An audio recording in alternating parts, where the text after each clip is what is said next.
How are you guys doing? Long day? Yeah. Um, so we always try to play around with the sessions and see how what works, what not works. But I'm very excited to have Anurana and Rajat here. They've flown all the way from US to be with us. And the best part is that both of them were very excited to come. Both of them invited a lot of other founders to come here, and um, yesterday I was spending time with them, and they have a lot of wisdom and knowledge to share with all of us. And in fact, the sessions structure, you know, was actually decided by their advice, sage advice. And so what we've done is we've structured this session as to building a company, how to sell products, scaling, and then exiting. That's the overall structure of the company of the session. But before we get into that, it'll be great to hear from each one of you your own backstories so that people know where you're coming from. So maybe Rajat, we'll start with you. If you can tell us about yourself. All right. Thank you, Priyank. And thank you all for staying for the final session. Good to interact with all of you. I'm Rajat. I know many of you are founders here, and my role here is to relate my story as a founding member of Palladian. I started Palladian almost 2 decades back. So what I'll do over the next 2 minutes is just say how my journey was. So when we started in India, and those days customers were like, "Okay, thank you for your visit, but we have antivirus. No, nothing else needed, right?" And we were trying to push managed security. So, but then market took off. Banks started doing co-banking, and telcos came up, and we started growing with that. So the first 7 8 years of our journey was growing the managed security business. Grew well in India, moved to Middle East, moved to Southeast Asia. Those days, Deloitte used to do a Fast 50 India and Fast 500 Asia report every year. I don't know whether it's still there nowadays. And we were there consistently for 6 years. So because we were growing very well with the managed security, we were the first guy to set up SOC here way back in 2007. So that was our first phase of journey. Then after doing that for 6 7 years, we thought, what next? So we started saying we should not do managed security on third-party products. Margins are low and all those things. So we will build our own platform. And that is the next journey of the company. How do you pivot from a services company to building a product? Learned a lot of things around that. A lot of things around product management and product marketing, and the whole thing about how do you sell differently, right? Selling a product-based service versus a managed service on something else is very different. So that was the next phase of the company. Say next 4 5 years, moved our many of our customers back to our platform from the third-party vendors. And then the last phase of our company was to pivot to US. So the whole idea was this geography is low margin in terms of gross margin and low growth. So we need to move to US. And that was our final pivot, changing the company to be a US company, exiting from businesses in India, and focusing mostly on US. I moved, my co-founder moved. Many of my senior people, we took them to US, moved there. Uh, Luckily, the things that we were doing with our platform, industry coined a category for it. It was called managed detection and response. So it coincided with we moving to US. And that was a good tailwind for us, because when you go and tell a customer you belong to a category, it is easy to explain to customer what you do. So we grew with the MDR business. We were one of the early vendors known as MDR vendor. We were there in every report, Gartner, Forrester, IDC. Everybody knew Palladian as a MDR vendor. Of course, the market was still growing. It was not that big a market in MDR. We did our own sales. We built up channels. Microsoft was a channel for us, because those days Microsoft did not have Sentinel, or they were still coming up with Sentinel. This is 2015, 2017, that era. Sentinel started coming in 2018. Microsoft was a channel. Comcast was a channel. Comcast So today, if you go to US and you visit Dunkin' Donuts, uh, Popeyes, Burger King, all these stores are monitored with our platform by Comcast. So Comcast became a big channel for us. So that was our third phase of the company. We got bought out in 2020 at the peak of COVID. Uh, we thought the markets are going to collapse, so we thought it's better to take a deal. Uh, Turned out that markets immediately bounced back. Security over last 5 years completely changed. So when we sold out, we were roughly around 36 million in revenue, 44 million in sales in that year, 2020. But the market really took off because of ransomware and cloud and remote and all. Uh, Atos bought us. They took our platform and made it more global, put it in Germany, UK, France, Brazil, Mexico. And our highlight was Paris Olympics was monitored on our platform. Isaac, the name of the platform was Isaac. And with that, I exited Atos and started my new company, Acuity.ai, very recently. We are into agentic threat monitoring. That's a quick snapshot of my journey. Means when you try to compress 20 years into 2 minutes, it sounds very good. Everything is linearly growing up. But as a founder, you know things are not that good day in and day out. Some days you feel like, why are you doing this? So, but at an overall 20-year period, this is the growth curve for Palladium. Firstly, thanks, Frank, for having me here. It's a pleasure, and we'd love to share our learnings. So first, the story, as you said. So I'll start with perhaps a little lesser known fact about me. I'm a ex-fighter pilot from the Indian Air Force, flew the MiG-21s for 9 years. Also flew a burning MiG-21, which was on fire and got me a Shaurya Chakra and a second life. Wow, I didn't. Yeah, no, we've been blessed. I was then selected to be part of the delegation that was to bring the first batch of Sukhoi 30s into the Indian Air Force. So I went to Russia, lived there for 6+ months. We learned, avionics and tactics and missiles, radar theory in Russian, being taught through a translator, so interpreter. So quite an exercise. But yes, we came back and we were then responsible for setting up our operations for this new weapon that we had brought in, a platform that we had brought in. And we had to develop the tactics, the strategy, how we would use it as an instrument of war, and also set the operations up. So I kind of count that as my first startup, really. So it was quite an experience, and the outcomes, of course, were measured very differently. After having done that, I transitioned into the corporate world. Started out with another startup in information security. We used to call it InfoSec, same wine in a different bottle. And we went ahead and did some very interesting startups, to name a few, interesting projects, to name a few. We, as a very small company, there was a military buddy of mine from the military school days. He had left the army, and we started together. And we went to the Indian government and formed the national CERT. That CERT-in that you know of today was formed by a very small startup company. We worked with the government and said, this is what we need, because it wasn't there. The advanced countries all had a CERT. Yeah. So very excited about that. That took us to our next big project that we got as a company, was to go and sell the same concept to the Sultanate of Brunei. And they wanted two national level certs, one the internal affairs and foreign affairs. So we developed that. But we knew VCs like them will not appreciate just services business. So we had to go ahead and build a product. So we built an SMS-based encryption product. And we called it XMS at those days. And I was leading the go-to-market for initially selling it to the military, to governments. And we also then sold it as a mass product, as a value-added service with telcos. So some very interesting work there.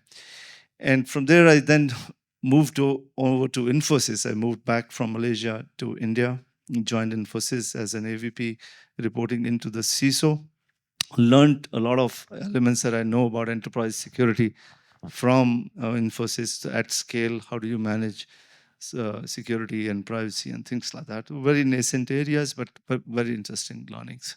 And I was headhunted into the current company that I am with, Sutherland Global Services. I was their first security leader back in 2012 in Chennai here itself. 4 years here in Chennai, Bangalore, and then I moved to the US with the same company. Been there 13 years. Initially set up the whole foundational stack, security stack, and the organization, and now the last 4 5 years just started prior to the COVID. We have started our transformation, and we've been through a lot of interesting security products and technology evaluations and deployments. So happy to share more. Thank you about that. Here we have a second-time founder, and we have two-time founder, and then a CISO, right? So I thought this is going to be very exciting and interesting to learn their perspectives, and especially because they have experience of India and they have experience in the US.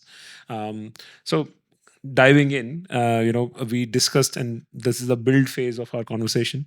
There's a lot of conversation around today understanding the problem, right? Anurana, maybe a question for you, right? You advise a lot of startups as well, and we were discussing that, how does a startup find the problem to solve for? So, in your point of view, like, how do you advise them? What should they do? Yeah, I think it's about partnership. I think a lot was said through the day today about partnering with security practitioners, the CISOs, and a lot of the members of the CISOs team to really understand the problem, the pain. It's a pain, but it's the pain you have to fall in love with, literally. So I would say that we as Indians are very great builders. We are very strong technically, and that's also perhaps one reason that we kind of dive into creating the product much earlier than we should. What I have seen even in some of the Israeli startup ecosystem that I'm involved in, they will take 3 months and just come back to you after that with just the problem statement. And that's being facilitated, of course, through the ecosystem. And they will say, these guys have sat with the elders, in other words, the practitioners, and arrived at a problem. And that's one way I would think that you have to really dive into solving or understanding of the problem first, and spending a lot of time in that. And the problem is, again, it's like an elephant. Everybody, being looked at with a blind eyes. Everybody is kind of feeling different parts of the elephant and perceiving it very differently. But the problem you're trying to solve needs to be both for the CISO and the people who are going to operate that the new tool or solution that you're going to come in. So there are multiple dimensions to the problem. First, understand the problem, and then you will definitely get to a better product. And you're like, as an engineer, it pains me. You're saying 3 months later, I'll just come back with you, no demo, no nothing. I'll just say, this is what you said, and this is what I think is you need. Like, Yeah. So think not even about it. solution. You're saying problem. Think about it. Yes, that's exactly. And we guys are builders, engineers here, and very sharp technical minds.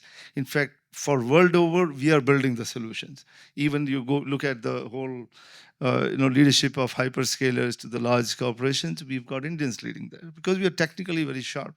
And we have to make this work for us, not against us. So I would think that if you dive into it, you've now gone into solving something which eventually you will realize this is not the problem I want. Whose problem are you solving? Are you solving your own seller's problem, or are you solving the buyer's problem? So really understanding that problem is key. Yeah, Rajat, like, it's second startup now, right? So first startup, when you did you go through this process of finding the right problem, the right PMF? Did you have to go and find it in the US separately? And now, like, what has been your journey? You've 3 times you've solved this, I think. I'm smiling because I have done all the mistakes that he's pointed out right now. See, when we were building product, not my final product, Isaac, which I talked about, Paris Olympics and all. Before that, also we were building products, and that time there were no book around product market fit, right? We learned on our own, and one of the lessons I learned then was problem is not opposite of your product, and I'll say what it means. Anurana said, as engineer, we just know one idea came, I can build it. So we built it in Palladian days. We built lots of such tools. And then you'll say, what's the problem? So just to give a very hypothetical example, suppose we say we built a thing about encrypting files with a single click. Because as an engineer, I could build it. I built it, encrypting files with a single click. What's the problem? Oh, the problem is customer doesn't have something to encrypt files with a single click. Opposite the product. And then you say, I'll go to customer and say, you see, you don't have a product. Voila, here is a product. That is how we were building. And then the whole problem there is customer may not really are looking for a single click, or even if they're looking for a single click, that might be the lowest in their priority. They're not going to pay for it. They might be actually looking for something like, after encrypting, how do I decrypt it faster? So problem could be very different. But as an engineer, we build something and go and say, okay, problem is opposite of my product. Thankfully, we did a lot of those mistakes before we started building our bigger product. So we learned that way. Yeah. But how did you like? Did you come up with a process? Now you're doing the second startup. So like, what do you do now to figure out you're solving the right like problem, or what is the problem? Basically? Right. So before this startup, when we built our bigger product, Isaac in Palladian, and started building in 2012, means for those days it was a very new product, built completely in cloud with a lot of analytics, detection, and all. Where did we get that problem statement? Because we had spent almost 6 years running a SOC for ourselves and for multiple customers. So I could dig deeper within us to know what the problem is. So now when I'm doing the second one, we are doing something which is very new, right? And you can't go and ask a CISO, do you have a problem? He'll say, I don't even know what you're talking about. So again, we have to dig deeper, talk to few experts, rely on your on insight to do that. But if you're building for something where CISOs already know, you should go and interview CISOs. The differences between, like Christensen had said, right? The continuous innovation versus a disruptive innovation. Continuous innovation, you talk to users, understand their challenges, what they would pay for, then build. Disruptive innovation, you don't know, so you take a gut feel. Means Henry Ford had said long back, I'm just repeating him. He said, if I had asked my customers, what do you want? They would say, I would have needed faster horses. So right now we are trying to dig deeper into our insight. Yeah. So, Very interesting. So a new journey, new pattern of disruptive innovation you're setting up on. All right. So Rajat, in the first startup, you told me you also partnered with Microsoft, right? And in the build phase, they came along, and then I talked about you have to fight. A lot of the startups here actually have to fight the incumbents. All of them are fighting against Microsoft, against AWS for some product or the other. So what has your experience been? What is your advice and with fighting incumbents or partnering with them? yeah, so my Microsoft story was interesting. We had built our platform completely on Azure. And like I said, that time Microsoft did not have Sentinel for monitoring and all. So their salespeople used to co-sell us. They actually brought us customers and we used to go together. Uh, then Microsoft started becoming serious about security and they started building their platform. And then they started replacing us with their thing.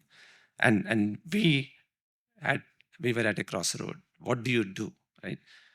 Do you build something to complement them, or do you build for a segment which Microsoft wouldn't go, or that segment may not want Microsoft? And we decided the latter because we thought if we do something to complement and Microsoft continues to build, we'll get continuously shrink, right? So then we went and found segments like people who are using AWS, Google, or people who are still into data center world. And there are tons of people still in data center world.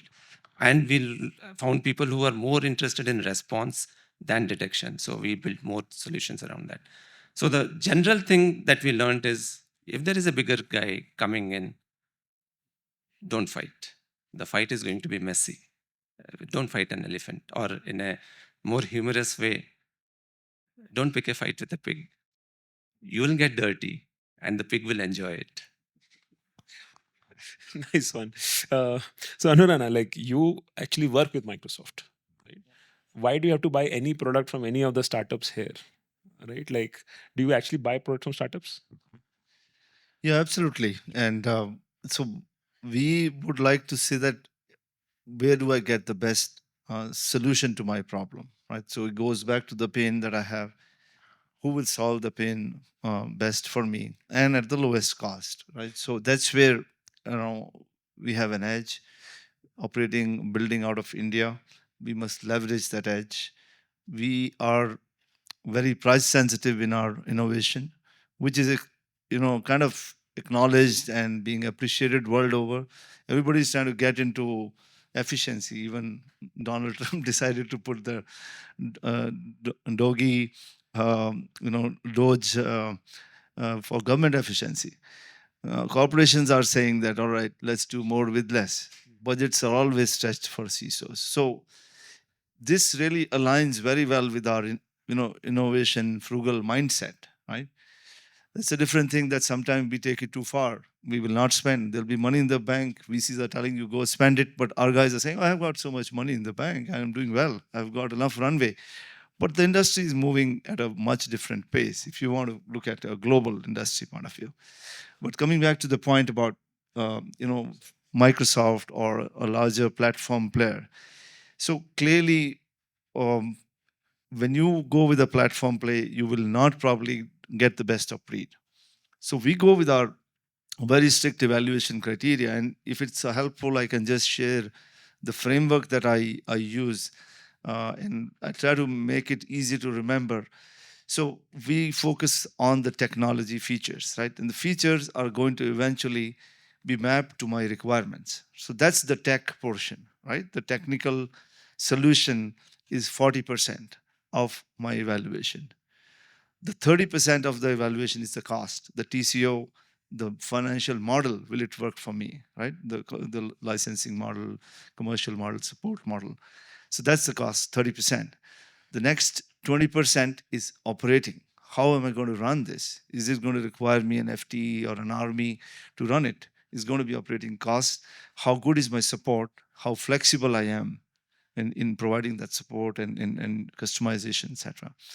And the last 10% is really on the team, on the founders. Longevity of the startup is, are they well backed by large credentialed VCs, and do they have enough runway to stand up and follow this? Or will they be gobbled up by another larger player? So this kind of framework is going to give me very clearly where is the winner, right, in this. And if it's the platform player, we will go with the platform player, because that platform player is easy for me to turn on. I just have to now do a checkbox for this feature and they turn it on. I'll give you an example. We use Zscaler for our SASE, and when this whole AI challenge came and everybody's trying to determine, get visibility, we did not go out there and block all AI, because nobody wants to stand in the way of the business. You want to enable them. You are a partner with business, right? So, but you're concerned as well. So here is the new feature that Zscaler were giving us. It gives you visibility on what's AI being used. So I'd start the POC very easily. So that is the incumbent advantage. But at the same time, when I have to take a decision on it, I'm not going to do it based on that. My procurement itself will ask me for 3 vendors that I have evaluated. That's a process I have to follow. And that may not always be the play, for smaller corporations or Indian companies here. Sometimes the CISOs will be able to make those calls. But this helps because you're now doing your due diligence and making sure you take the right call. Thank you. Maybe let's switch gears to selling. So how any advice for startups to sell? So overall, like how is selling in Rajat, to you, like how is selling in the US different from selling in India? What have you found? And you've done it before, first in India, you went to, so what's your view? What's your advice to them? Yeah, so for all founders here, you all know that initially you sell and then you set processes for selling, right? So I will talk more about setting processes for selling. Indian market, more or less people would buy on price and relationship, right? This is going beyond your initial sale. Initial sale everywhere is a relationship. But when you try to set a process, Indian market, because the buyers are more into price and relationship, you would more or less put more salespeople, right? But in US, it's a little bit different. People do a lot of self research. They try to find out what solutions exist, what pain points people are trying to solve, similar peers, what should I look for, what vendors are there, and then they decide who they should be calling or who they should be talking to. So if that's the buying process, you need to have a selling process mimicking that, right? So in US, we learned it over the period of time is you need to have a lot of content being generated so that when these people are doing self-research, you are there. Content at the top of the line, top of the funnel, like what's the pain point, what others are talking, what are the broad solutions. Content in the middle of the funnel, like RFP, buying criteria, content at the bottom of the funnel about product demos, product comparisons, and all that, right? So that people, when they're searching, they hit upon you. Then, of course, you would have the lead generation sales team doing cold calling so that they match. These people have researched you and you have reached them, right? So that's the basic thing that we learned selling differently in US versus here. And is it changing? We were discussing, is it changing because of AI? Like actually, when you go and search for solutions, do you actually search like what he's doing, or has it changed? You just go to ChatGPT and ask 5 questions. Yeah, actually, discovery is a challenge, right? Both for the founders and for startup founders, visibility, and for the solution finders. Who for them, the people who are looking for solutions. How do I discover the best solutions out there? And I think for me, more or less, it's the channels, the social channels, like our forums that we are part of. I'm part of the Gartner Evanta community, so we have in-person meetings, we have virtual meetings. You build us a good close networks. There's a network of founders of Indian origin, practitioners of Indian origin in cybersecurity in the US, pretty active, and also very supportive of each other. Both from giving people guidance and evaluations. If somebody's been through an evaluation or somebody's doing an evaluation, he'll put it on the group. I'm doing this. Anybody who wants to share, anybody else has done it. That's been the biggest, I would say, benefit of being connected to those kind of networks, and great value, because I don't need to go through that pain myself. Then I call the person and say, all right, are you open to giving me 20 minutes to just go over what your experience was? I'm about to sign this vendor, this startup. I'm giving this chance, and these are my 3 concerns. I want to run it by you. And people are really open to talk. And so that one, I would say, advice I would have for this innovative group here is to talk more to as many people in the security community, not just only CISOs, because they have the larger influence in the purchase, but I have to rely on my security engineers who are going to evaluate it. I will point them in direction. I will tell them this is the product.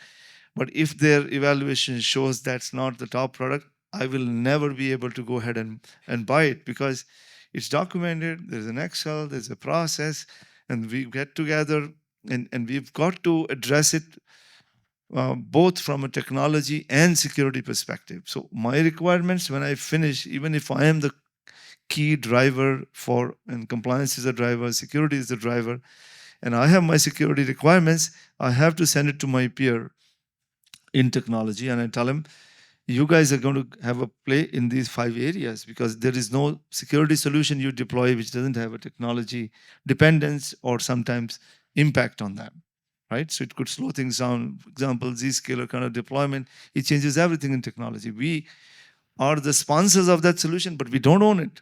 It's owned by technology. So those are the people who will also have a role to play in the sales of it. From a discovery standpoint, I see it on LinkedIn. So people who are taking the community along, almost like called building in public now. That's getting very important, and many people are getting good benefit out of that. So you are literally saying, okay, this is what I'm doing. Here is my playbook, how I did this, and especially in the AI and vibe coding area, people are doing it. They're sharing that, they're getting good feedback very quickly. Plus, that is helping them build the brand. The guys like me, when I see that, I send it to my team. I said, look at this, firetail.ai. I discovered it on LinkedIn. I was not looking for it, but it came. Yes, it's my problem. Let's look at it. Anyway, very interesting. I think this adds up to what Zach was, I think, mentioning in the morning, which is contribute to the community today, and you build your like profile, and when a CISO sees it, you have already some credibility around it, right? So it could be open source, it could be explaining how certain things are done on LinkedIn, on social media content. It's not just talking about your product; it's about doing educating the consumers, is what you're saying. Yeah, it's very, very interesting. Yeah, I think we come to the part of um actually one point, since we talked about Zach. I think one point you had mentioned a difference between Indian founders selling and Israeli founders selling in a meeting, right? Could you bring that up? So So I think one is the Israeli founders, firstly, were able to articulate the problem very well, right, in one or two sentences. We focus on the solution being articulated well. So that is, of course, important. But before you go to the solution, so that because I am, as a buyer, as a CISO, I'm very well clear about my problems. That's all I own. I have a bag of problems. So, so that's one part. And they ask the right questions, right? So, and I'll give you an example. Again, goes back to the build question that we were talking about initially. So they say, is this a problem? Does this problem resonate with you? I say yes. So is that the right? Is that the only answer they are looking for? No. Indian founders will stop there. Oh, miracle! So many CISOs have told me, "Oh, we are good. This is a problem that so many people have." They ask me, in your stack rank for your budget, where will this fit in the line item? And I spoke to one of them. I said, I have an Excel in which it never finishes because I never get the budget for everything I need to do. I have to keep juggling, and I move some things which keep going down, because my newer problem came up. So something like that. So then the second question they're asking is it in the top 3 problems which will get funding? Same, maybe innocuous, simple question, but it is a very important question. So that's one. The other thing I was telling him is that, as just a trait, which I observed with a number of people that I spoke to, advised, they will never close the meeting without fixing up the next meeting, to the extent of being literally, very insistent on that. But I think I find that that's a smart way to do it, because if I am on the edge, right, for a particular product, or I'm not sure, then when they send an email, it will probably not get answered. But if they insist before they get off, and they leave 5 minutes for that, so they will stop their demo if they've not completed it. But our Indians will complete the demo. They will focus on the next feature that we have, so that I make sure I impress the person, but I've not left time for my next follow up. very interesting. I just wanted to, it's a habit. Our habit is always, I have prepared all of this, let me finish all of this. Only then I will move forward. I don't know whether how much you grasped, right? I used to do this all the time. So, guys, just be aware. Scaling, let's talk about scaling. I think both of you are very worried that, and you alluded to it, Indian founders, everything is frugal, so not enough spends. So, can you guys talk about marketing in the US? Marketing, like, actually, why does a, like, as a founder, if I'm a founder, I ping you on LinkedIn. I can do LinkedIn all day long. I can generate my leads. Why do I need to spend any money in the US market? Why do I need to go and do print ads, go to events? Like, so, what do you guys think about that? Does it? Yeah. Yeah. So yeah, scaling is different than selling, because say you would build, then you'll sell initially yourself, then probably with few other people. So there's an interesting analogy I had read, and I'll just talk about that. You'll relate to it too.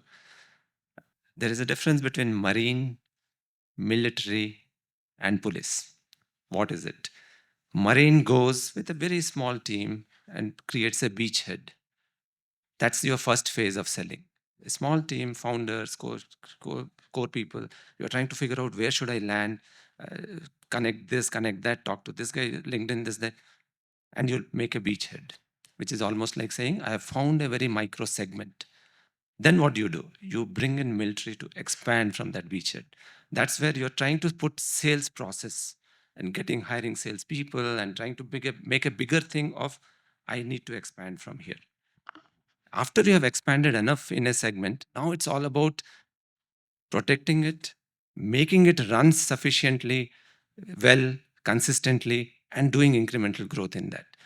While you become the marine for the next beachhead.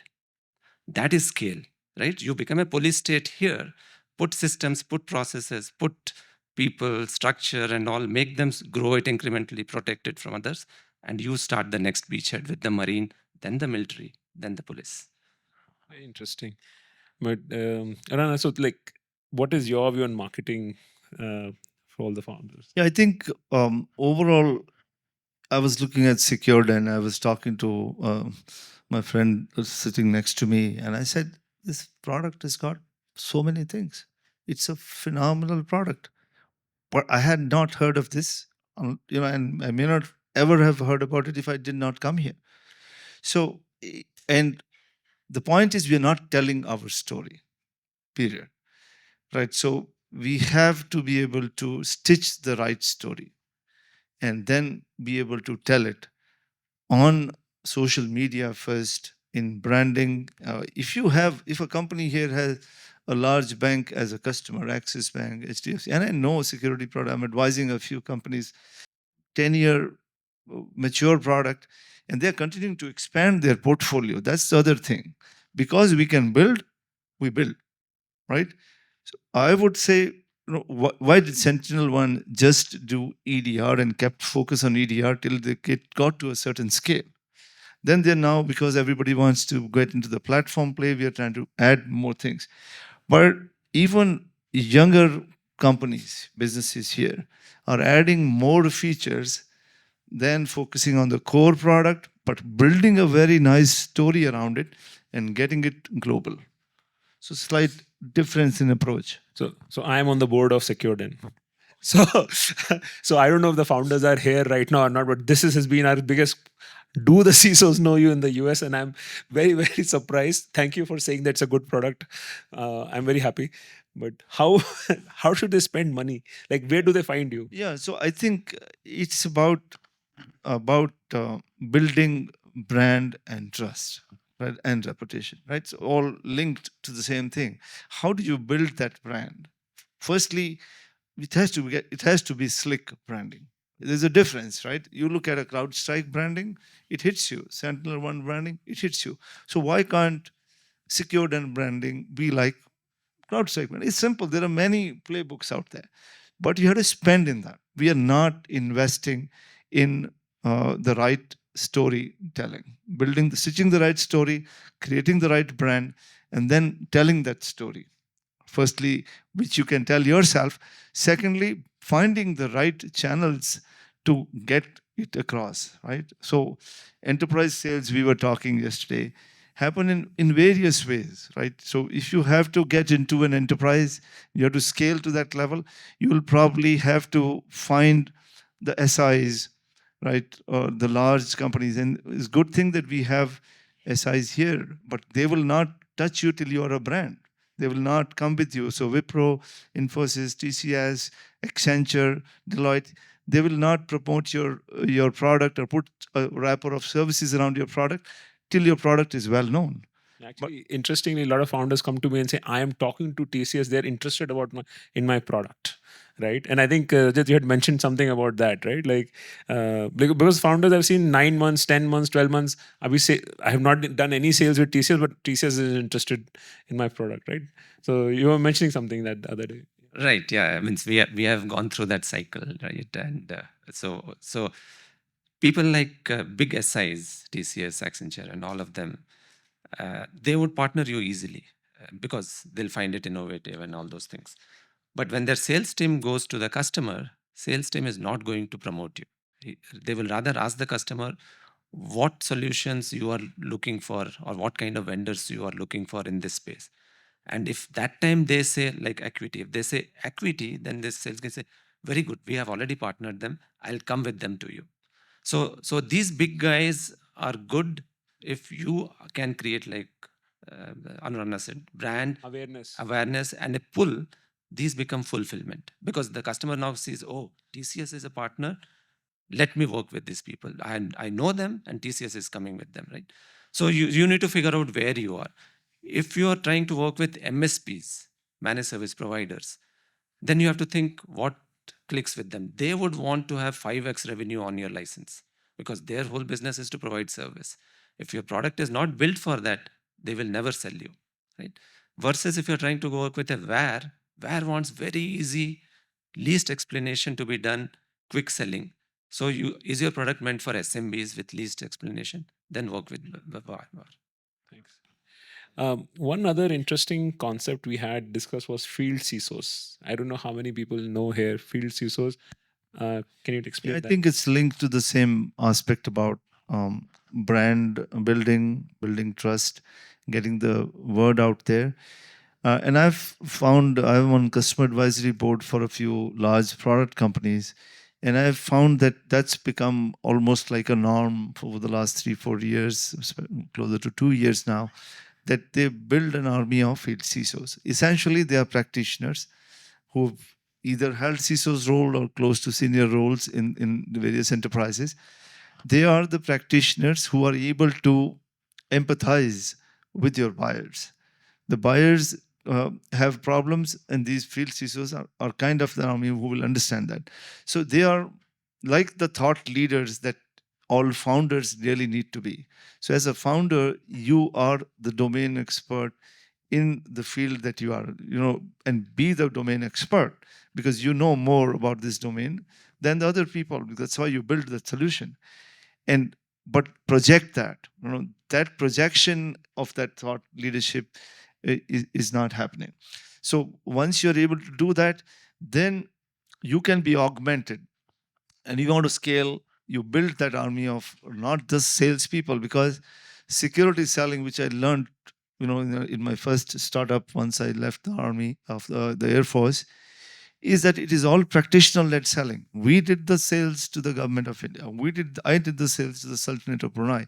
We went and led, sales with Watania Telecom in Kuwait. So you have to do that sales yourself, but because you understand you are a practitioner. So if you don't have enough practitioners, how do you scale it? And that's the answer to that is the field CISO to scale that. So field CISO goes, he's technical, he understands security, he goes and sells, and then he lines up the sales team after that. He actually, that's a fine line. That's why hiring the right kind of field CISOs is important. He's actually he's supposed to really be genuinely like a trusted partner to the client. So, and if he does his job well, he knows about what other solutions are there, which ones has what strength. And if he sometimes finds that this solution is not the right fit, you don't really upsell beyond a point, right? And you're telling them, if this is your problem, go with this. And that's what makes your field CISO the trusted advisor for the client, for the buyer. Pushing, they're solving. Yeah, you're solving a problem. You're like a peer. You're talking to them like a peer, and you are talking from experience. I have done this in my transformational. I did this. This is the challenge we face. These guys will solve it for you. Then are they very senior people? They are mostly senior people. Okay. Right, and of course, I've seen some companies have not so senior people as well, but it's a different kind of maturity. It's more like consulting background. Some people who may have not held the CISO's role, but they have been in consulting roles with Deloitte of the world or things like that. They could be effective field CISOs as well. Okay. All right. We are coming up on time. Rajat, so exits. You sold your company in peak of COVID, right? Will you sell your company? How do you think about selling your next company? Or what is your advice to founders? Like, as a VC, I want all of them to sell the company until they get to billion. Yeah. But obviously, founders come back and say, Priyank, I'm getting $10 million is good. I am very sad at that time. What do you advise to founders? Yeah. Let's be candid. Like, right. Forget I'm in the room. Yeah. Right. Yeah. The first thing is, if you have taken money, you have to exit because it's not about you. It's about the person who has invested in you, right? So that's the first thing. Means just to go back in my Palladian days, we didn't raise much money. We raised in 2012 one single round, and once we raised in 2012, we knew we have to exit. But before that, there was no pressure to exit. Right? So now, when you're coming to a exit, and this is biased view because I know one instance, that is all I know, and I'm making a rule out of that, law out of that. so uh, there'll be a rational reason and there'll be emotional reason. A rational reason is, do I see growth more, or is the money on the table good right now? If you're doing well, you will constantly get offers. If you're not doing well, then you're chasing and trying to get offers. But if you're doing well, there'll be inbounds. And at every stage, you'll be thinking, what's my growth runway and what's the money on the table? My looking back was, oh, probably we panicked. We thought growth runway is not there. COVID is coming. Money on the table is good. Take it. So using that, I would say stay on. Believe in the growth a little bit more and see, have you done everything for growing? And then look at money on the table, right? It's a biased colored view, but that's the advice I would give, that stay on a little bit more. But finally, it's a rational thing about money on the table and growth. But there is a bigger thing about emotions, right? Are you tired? Do you still have the energy? You set out with a vision, right? No founder comes up and says, I want to build a company because I want to make money and exit, right? That's secondary. You want to build a company because you're excited about something and you have a vision of what you want to do there. Are you tired? Or do you still think in that vision? And if you still think in that vision, do you think this acquisition will accelerate that vision? That's the emotional part of it. Would you be proud that after acquisition, what I thought, I did it much faster, right? Emotionally, or I'm too tired, over. So rational and emotion, both you'll be looking at. And finally, you have a board, right? Whatever you do, you have to convince the board. If the board says sell, sell. No, I think it's very, very clearly articulated. I was just thinking you should call it Mohanty's law of exits or something like that. And it's very nice. Like, I genuinely believe that is actually how boards also think, by the way. Our investors also think, right? Is there growth remaining in the company, value is ascribed to that or not? Then you sell. Maybe the other person who's buying it, and I think Cisco has done this very well. They buy and then they make sure it grows because they know how to sell. Right, and the emotion part, yeah, I mean, at the end of the day, investors, if the founder is tired, they can't do anything, so they have to sell. So I think it's very, very nicely explained. All right, we come to the end. Before we take a few questions from the audience, any anecdote or advice each one of you have for the people I mean, you've shared so much, but any parting shots? So, yeah. Want me to go first? Yeah. So I was just thinking, what should I close with, right? So I started almost 2 decades ago, 20 years ago. Sold it 5 years back. Security has changed a lot since I sold, right? It has, concerns have become deeper, market has become bigger, exits have become larger, right?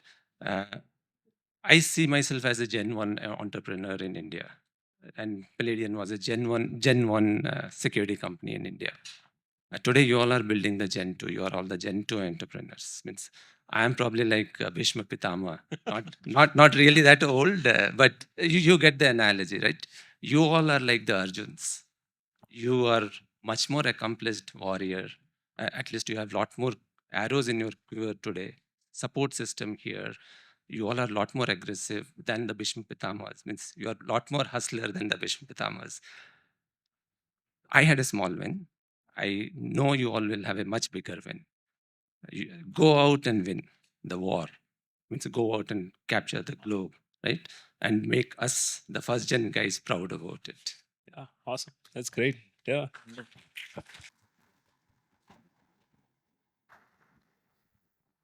Sure.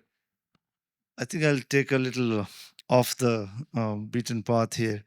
So I was with my flying instructor who taught me to fly yesterday. He lives in this, and this was my motivation to come to your event. But one of the motivations. Sure. So there were 3 pupils of his. I learned flying from him in Hyderabad in Hakimpet in an aircraft called Iskra, and the 3 other 2 guys, they flew in to be with this party. So it was wonderful.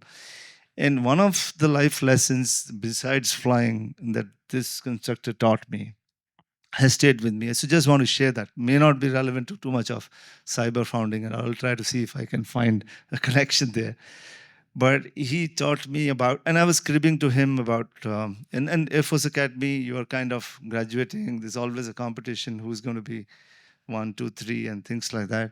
And I was in the race to be in the top 3, and very concerned because I found some people had done a little bit of left right to kind of get get, and their instructors were helping them. So that's Like why Top Gun. Top- This is like Top Gun. yeah.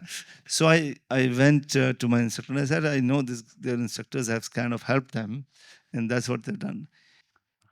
He says, you will see this happening in your life, right? And so what's the choice you have? So he says, one funda I live with, and it stayed with me, and maybe it'll help a few people somewhere down the line in tricky situations. He says, you must have your priorities right.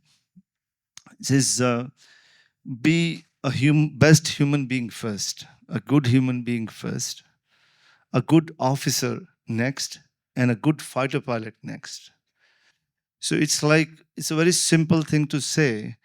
He says, anytime you reverse the priorities, that means you're a Top Gun fighter pilot, but you're a bad officer or a bad human being, it's not worth it. It's not going to take you far.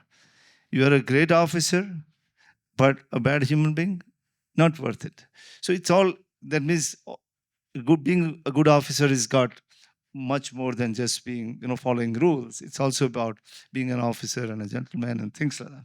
So that stayed with me for life, and it's been, when there are tricky situations, I kind of fall back to it. So I was thinking, how does it relate to cybersecurity? Again, we'll go back to the build and sell and scale conversation. So priorities wise, as a founder, where do you focus your attention on? And the sequence in which you should do it. So pain, build, sell, scale. It's simple, very easy to understand. And anytime you reverse it, it will slow you down, right? So if you build before you've understood the pain, you may go down the path and be very fast. You cover a lot of distance, but realize that that is not the direction you wanted to go because nobody will pay for it. You want to go here. So that's how I thought it will relate to people. You can think about it if it's going to help. Thank you very much. Thank you very much about that. We have time for a couple of questions if audience wants to have any questions. Yes, there's somebody upstairs. Yeah. Yeah. One. So, with the rise of AI weapons, right? AI autonomous weapons and state-sponsored cybersecurity units, uh, how do you feel the cybersecurity warfare will play in? Will it be more cybersecurity capabilities rather than physical warfields? And to top on that question, like how should nations go with the international reforms so that it doesn't go into an full-scale cybersecurity warfare? So, yeah, that's the question. This is for you. Okay. No, I think you raised the right point, and there is no easy answer to it. It's going to be, it's going to evolve, but clearly it's going to be very disruptive, and all nations are working towards building those capabilities. And like all dual-use technologies, if you talk about nuclear, it's a dual-use technology. You could use it for nuclear reactors. You could use it to drop a bomb. AI is going to be no different, right? It's like even a simple knife. You can cut apples with it or kill a person. So it's going to be the same, right? So, and I think collaboration is going to be difficult and very challenging, right, on this, because it's, one is people do not understand it. People who have to go out there and collaborate do not understand it. It's evolving so fast. Just when we thought that, okay, you've got LLMs and down comes agentic, down comes MCP, then comes A2A protocol, all these things will, and it's evolving by every 3 months. In fact, I heard this guy, Perplexity CEO, in one of this thing, somebody asked him, what's your planning roadmap horizon? He says, we plan just 1 quarter. right? So it's because the whole scope is changing very fast. So it's going to be very disruptive. It's going to have huge impact, but victory is still measured by the foot, right? As we realize in Op Sindoor as well, we will still need to have the right ability to go out there and protect our land as well as capture land if we have to, and that always happens by foot. So there's going to be a balance, and the balance, a percentage of how much efforts will keep changing. Its technology. Technology will enable us to achieve our mission, and those mission will decide how much percentage will be there. Thank you. Thank you very much. Thank you for doing this, Rajat. Thank you for doing this. Thank you.